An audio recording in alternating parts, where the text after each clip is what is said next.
Hi friends, आप सभी का स्वागत है हमारे अपने YouTube channel special field special study में। साथियों, आज हम इस वीडियो में बात कर रहे होंगे पेपर नंबर 7 जो कि डीएड स्पेशल एजुकेशन के अंतर्गत सेकेंड ईयर का फर्स्ट थ्योरी पेपर है और सब्जेक्ट है हमारा education in the emerging Indian society and school administration, जिसके अंतर्गत हम सभी लोग ऑब्जेक्टिव टाइप क्वेश्चन कर रहे हैं और इसमें अभी तक हम लोगों ने 40 क्वेश्चंस कर लिए हैं। इस वीडियो में हम 20 क्वेश्चन और करेंगे तो टोटल हमारा 60 क्वेश्चन हो जाएगा। 60 क्वेश्चन की सीरीज अगर आप लोगों को देखना है तो आपको हमारे चैनल पे बने रहना पड़ेगा। तो चलिए शुरू करते हैं। हमारा जो 41 क्वेश्चन है उसमें क्या पूछा गया है। 41 क्वेश्चन है कि आरटीई अधिनियम 2009 के तहत कौन सा प्रावधान वंचित वर्गों के बच्चों के साथ भेदभाव करने पर केंद्रित है। इसका जो ऑप्शन दिया गया है, ऑप्शन नंबर ए है धारा 12 फर्स्ट का गा, बी है धारा 21 का, सी है धारा 30, डी है धारा 45। तो इसमें जो आपका आंसर होगा वो होगा पहला धारा 12 का फर्स्ट गा, ये आपका सही हो जाएगा, जो कि आरटीई अधिनियम 2009 के तहत ये जो वंचित वर्ग होते हैं उन सभी बच्चों के साथ भेदभाव न करना, ये आपका किस धारा के अंतर्गत आता है, धारा 12(1) के गा में। इसमें जो वंचित वर्ग है मतलब जो बहुत ही जनजाति के लोग होते हैं, मतलब बहुत ही पिछड़े वर्ग के होते हैं जनजाति के लोग, उनको लोग स्कूलों में प्रवेश नहीं देते हैं। तो ऐसे में वो धारा 12(1) के गा के अंतर्गत स्कूल में दाखिला ले सकते हैं। नेक्स्ट है 42 कि आरपीडब्ल्यूडी अधिनियम 2016 किन परिस्थितियों में समावेशी शिक्षा को अनिवार्य बनाता है। आप जानते हैं आरपीडब्ल्यूडी जो है वो 2016 में आया हुआ था और इसमें आप जानते हैं 21 प्रकार की दिव्यांगताओं को शामिल किया गया है। इसमें जो ऑप्शन दिया गया है, केवल विशेष विद्यालय, केवल नियमित विद्यालय, विशेष और नियमित विद्यालय दोनों, या फिर केवल व्यावसायिक विद्यालय। तो जो समावेशी शिक्षा है वो किन बच्चों को दिया जाता है, आप लोग जानते हैं जो विशेष हैं उन्हें भी और जो मतलब नियमित विद्यालय हैं उन दोनों को। तो जैसे सामान्य और सकलांग यानी कि दिव्यांग और सामान्य बच्चे दोनों को एक साथ में शिक्षा दी जाती है और एक ही छत के नीचे एक ही क्लास में दी जाती है बिना किसी भेदभाव के, तो उसको क्या कहा जाता है, उसमें विशिष्ट और नियमित दोनों विद्यालय शामिल होते हैं और उसी को समावेशी कक्षा बोलते हैं और समावेशी शिक्षा देना। तो ऑप्शन नंबर सी आपका सही हो जाएगा। नेक्स्ट है आपका क्वेश्चन नंबर 43 कि कोठारी आयोग 1964 से 66 किस प्रमुख सिफारिश से संबंधित है। तो ऑप्शन नंबर ए है आपका निःशुल्क प्राथमिक शिक्षा, ऑप्शन नंबर बी है नवोदय विद्यालयों की स्थापना, ऑप्शन नंबर सी है 10+2+3 शिक्षा संरचना, ऑप्शन नंबर डी है मध्याह्न भोजन योजना। तो इसमें आपका जो ऑप्शन नंबर सी है वो सही हो जाएगा, 10+2+3 शिक्षा संरचना। ये आप कोठारी आयोग के द्वारा जो 1964 और 66 के बीच में बना था, इसमें ये आपके सिफारिश की गई है शिक्षकों की कि 10+2+3। नेक्स्ट क्वेश्चन नंबर 44 है कि राष्ट्रीय शिक्षा नीति 1986 में शिक्षा की भूमिका पर जोर दिया गया। तो ऑप्शन नंबर ए है आर्थिक विकास पर, बी है सामाजिक विकास पर, सी है राजनीतिक स्थिरता पर, और डी है सांस्कृतिक संरक्षण पे। तो इसमें ऑप्शन नंबर आपका बी सही हो जाएगा, सामाजिक परिवर्तन पे। जो 1986 की राष्ट्रीय शिक्षा नीति थी, वो शिक्षा की भूमिका पे किस पे जोर दे रही थी? सामाजिक परिवर्तन पे।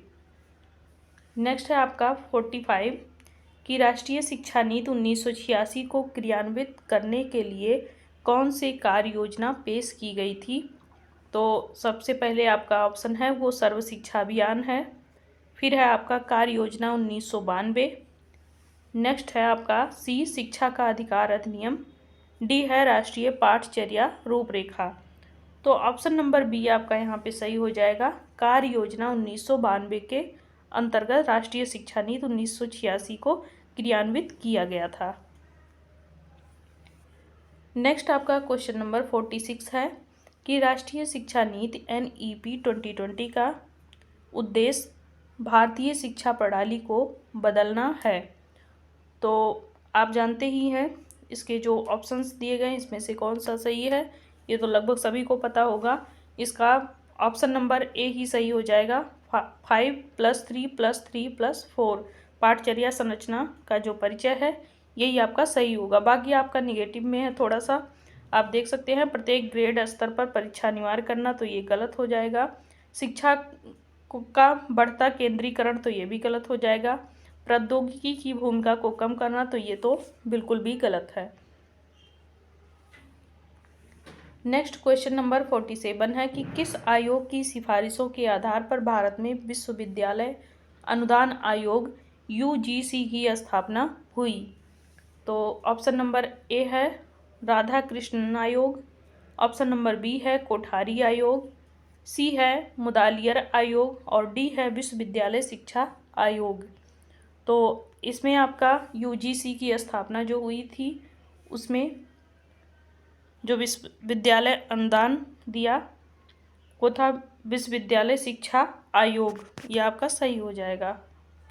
अगला है क्वेश्चन नंबर 48 कि निम्नलिखित में से कौन सा विद्यालय प्रशासन को सर्वोत्तम रूप से परिभाषित करता है? तो ऑप्शन नंबर ए है शैक्षिक लक्ष्यों को प्राप्त करने के लिए विद्यालय संसाधनों और गतिविधियों के प्रबंधन की प्रक्रिया। अगला ऑप्शन है आपका पाठ्येतर गतिविधियों का आयोजन। नेक्स्ट है आपका विद्यालय स्टाफ की भर्ती और नेक्स्ट है आपका विद्यालय कार्यक्रमों का निर्माण। तो ऑप्शन नंबर ए आपका सही हो जाएगा, शैक्षिक लक्ष्यों को प्राप्त करने के लिए विद्यालय संसाधनों और गतिविधियों के प्रबंधन की प्रक्रिया, ये आपका यहाँ पे सही ऑप्शन हो जाएगा। अगला क्वेश्चन नंबर 49 है कि विद्यालय प्रशासन का कौन सा सिद्धांत निर्णय लेने में सभी हितधारकों की भूमिका पर जोर देता है?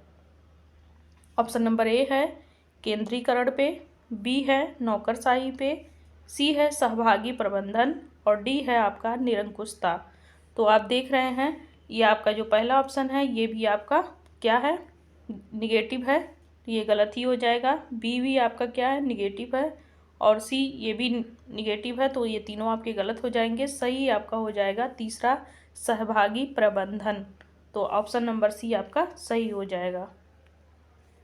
नेक्स्ट है क्वेश्चन नंबर 50 विद्यालय प्रशासन का मुख्य लक्ष्य क्या है?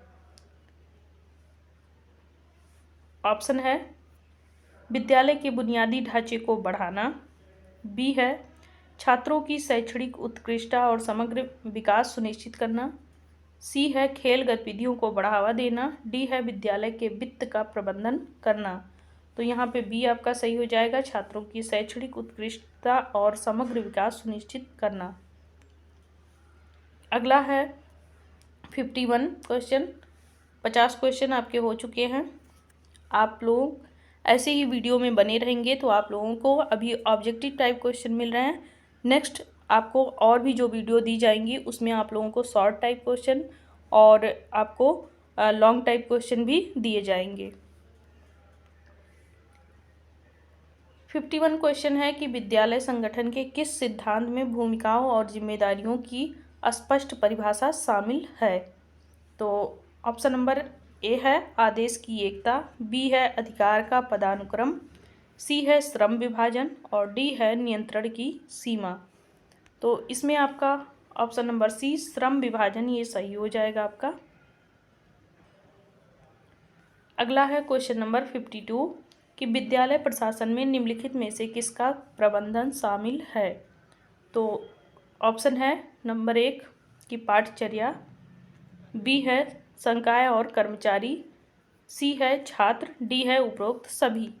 तो यहाँ पे पाठचर्या ये भी आपका जरूरी है विद्यालय प्रबंधन में, छात्र ये तो मोस्ट इम्पॉर्टेंट है, कर्मचारी और भी सारी जो चीज़ें प्रबंधन के रूप में होती हैं। तो यहाँ पे आपका सभी, उपरोक्त सभी, ये आपका ऑप्शन सही हो जाएगा, सभी चीज़ों की ज़रूरत पड़ती है। नेक्स्ट है क्वेश्चन नंबर 53 कि निम्नलिखित में से कौन सी समावेशी विद्यालय की प्रमुख विशेषता है। ऑप्शन नंबर ए है विद्यालय दिव्यांग छात्रों के लिए अलग कक्षाएं करना। तो ये तो गलत ही हो जाएगा, अलग कक्षा नहीं की जाती है। आप लोग जानते हैं समावेशी विद्यालय में जो दिव्यांग बच्चे होते हैं उनको सामान्य बच्चों के साथ में ही बिठाकर पढ़ाया जाता है। सभी छात्रों का उनकी क्षमताओं की परवाह किए बिना सामान्य शिक्षा कक्षाओं में एकीकरण करना। तीसरा ऑप्शन है केवल उच्च शैक्षणिक प्रदर्शन करने वाले छात्रों के लिए विशेष निर्देश या फिर केवल खेल गतिविधियों पर ध्यान केंद्रित करना। तो केवल और केवल वाले ये जो ऑप्शन होते हैं ये आपके गलत होते हैं, बी आपका सही हो जाएगा। सभी छात्रों का उन क्षमताओं की परवाह किए बिना सामान्य शिक्षा कक्षाओं में एकीकरण। नेक्स्ट है क्वेश्चन नंबर 54 कि विशेष विद्यालय का प्राथमिक उद्देश्य क्या है। तो विशेष विद्यालय का प्राथमिक उद्देश्य क्या है ये आप लोग जानते ही हैं, जो हमारे विशेष आवश्यकता वाले बच्चे होते हैं उनके अनुरूप ही उनको शिक्षा दी जाती है। तो ऐसा अगर ऑप्शन आता है तो ये आपका सही होगा। तो ये आपको फर्स्ट ऑप्शन में ही मिलेगा कि दिव्यांग छात्रों की आवश्यकताओं के अनुरूप ही विशेष शिक्षा प्रदान करना, ये आपका सही हो जाएगा। बाकी हमारा सब गलत है, वैसे भी ये सारे निगेटिव हैं। आप देख सकते हैं कि उन्नत प्लेसमेंट पाठ्यक्रम प्रदान करना, तो ये गलत है। व्यावसायिक प्रशिक्षण पर ध्यान केंद्रित करना या पाठ्येतर गतिविधियों को बढ़ावा देना, ये सब गलत है आपके। नेक्स्ट है हमारा क्वेश्चन नंबर 55 कि कौन सा दृष्टिकोण सभी छात्रों को समायोजित करने के लिए विद्यालय के वातावरण को संशोधित करने की विशेषता रखता है। तो पहला ऑप्शन है कि विशेष शिक्षा दृष्टिकोण, दूसरा है समावेशी शिक्षा दृष्टिकोण, तीसरा है पृथक्करण दृष्टिकोण और चौथा है पारंपरिक शिक्षा दृष्टिकोण। तो इसमें जो आपका सही हो जाएगा वो होगा समावेशी शिक्षा दृष्टिकोण, ये आपका सही हो जाएगा। नेक्स्ट है क्वेश्चन नंबर 56। इसमें पूछा गया है कि समावेशी विद्यालय के आयोजन में प्रमुख चुनौतियों में से एक क्या है। तो समावेशी जो विद्यालय है उनके आयोजन में जो चुनौती आती है वो कौन सी चुनौती है। नंबर 1 प्रशिक्षित कर्मचारियों की कमी, नंबर 2 अत्यधिक वित्त पोषण, सी है भीड़ भाड़ वाली कक्षाएं, डी है उच्च छात्र शिक्षक अनुपात। तो लगभग सभी ऑप्शन ये सही हैं पहले को छोड़ करके, क्योंकि प्रशिक्षित कर्मचारियों की जो कमी होती है ये अक्सर देखा जाता है, क्योंकि स्पेशल BSTC से करने वाले जो लोग होते हैं बहुत कम होते हैं, लेकिन इस जो BTC किए होते हैं ये ज़्यादा मिलते हैं। आप जानते हैं B.Ed BTC वालों की संख्या ज़्यादा है स्पेशल BSTC करने वालों की अपेक्षा। तो स्पेशल एजुकेटर के तौर पे भी आप देखेंगे तो ज़िले वाइज में काफ़ी कम टीचर आपको मिलेंगे। तो ऐसे है कि जो प्रशिक्षित कर्मचारी हैं उनकी संख्या इनके अनुरूप नहीं मिल पाती है बच्चों के जो दिव्यांग होते हैं। तो इसी वजह से इनको थोड़ा सा कक्ष जो इनका होता है वो अव्यवस्थित होता है, इनको सामान्य बच्चों के साथ में ही पढ़ना होता है। नेक्स्ट है क्वेश्चन नंबर 57 कि एक समावेशी विद्यालय में शिक्षकों से यह अपेक्षा की जाती है कि ऑप्शन नंबर ए कि केवल सामान्य शिक्षा पाठ्यक्रम पढ़ाएं, तो ये गलत है। वैसे भी केवल दिव्यांग छात्रों पर ध्यान केंद्रित करें, तो ये भी गलत है। प्रत्येक छात्र के लिए अलग निर्देश प्रदान करें, तो भी ये गलत रहेगा। कक्षा है एक पूरा, तो उसमें सबके लिए सामान्य निर्देश होते हैं। आपका बी ऑप्शन सही हो जाएगा, क्योंकि यहाँ पे कहा गया है कि जो विविध छात्र हैं उनकी आवश्यकताओं को पूरा करने के लिए शिक्षण विधियों को उनके अनुकूल किया जाए, क्योंकि यहाँ पे विशेष आवश्यकता वाले जो बच्चे होते हैं उनको उनकी आवश्यकता के अनुसार, क्षमता के अनुसार ही शिक्षा दी जाती है। अगला है क्वेश्चन नंबर 58 कि निम्नलिखित में से कौन सा एक शिक्षक का प्रमुख कर्तव्य है। तो ऑप्शन नंबर ए है कि छात्र अनुशासन बनाए रखना, पाठ्यक्रम विकसित करना, या प्रशासनिक कार्य, या उपरोक्त सभी। तो आप जानते ही हैं जो एक शिक्षक का प्रमुख कर्तव्य होता है वो छात्र के अनुशासन को बनाए रहे, पाठ्यक्रम भी चलता रहे, प्रशासनिक कार्य भी पूरा करे, यानी कि उपरोक्त सभी आपका सही हो जाएगा। नेक्स्ट क्वेश्चन नंबर 59 है कि एक विद्यालय के मुखिया की प्राथमिक जिम्मेदारी क्या है। तो प्राथमिक जिम्मेदारी उसकी क्या होती है? वित्तीय प्रबंधन करना, या शैक्षणिक और प्रशासनिक नेतृत्व सुनिश्चित करना, या खेल आयोजनों का आयोजन करना, या सांस्कृतिक उत्सवों का आयोजन। तो ऑप्शन नंबर बी सही हो जाएगा, शैक्षणिक और प्रशासनिक नेतृत्व सुनिश्चित करना। और लास्ट क्वेश्चन है इस वीडियो का 60 कि शिक्षकों के लिए उनकी आचार संहिता में कौन सा सिद्धांत महत्वपूर्ण है। ऑप्शन नंबर ए व्यावसायिक अखंडता, बी है वित्तीय स्वतंत्रता, सी है राजनीतिक तटस्थता, और डी है सोशल नेटवर्किंग। तो ऑप्शन नंबर पहला ही सही हो जाएगा, व्यावसायिक अखंडता, ये आपका सही हो जाएगा। और इसी के साथ में ये वीडियो यहीं पे समाप्त होता है। नेक्स्ट वीडियो में हम मिलेंगे 61 क्वेश्चन से लेकर के 61 क्वेश्चन से लेकर के 80 क्वेश्चन तक हम कवर करेंगे। तो इस वीडियो में बस इतने ही क्वेश्चन, और इसके पहले अगर आप लोगों ने वीडियो नहीं देखी है तो आप लोग चैनल को वॉच करते हुए वीडियो देख लें और हमारे इस चैनल के साथ में जुड़ जाएं, ताकि आप लोगों को आने वाले समय में सभी सब्जेक्ट से रिलेटेड वीडियो मिलती रहे। तो तब तक के लिए बहुत बहुत धन्यवाद। वीडियो लाइक करें, शेयर करें और सब्सक्राइब करें चैनल को। और डिस्क्रिप्शन बॉक्स में आप लोगों को टेलीग्राम का लिंक भी मिल जाएगा, आप लोग टेलीग्राम लिंक से भी जुड़ जाएं, ताकि आपको समय समय पे जितने भी नोट्स ये पढ़ाए जा रहे हैं ये सभी नोट्स आपको मिल सकें। अभी आप लोगों को केवल वीडियो मिलेगी, कुछ टाइम बाद आप लोगों को सारी सीरीज की नोट्स मिल जाएंगे। तब तक के लिए बहुत बहुत धन्यवाद।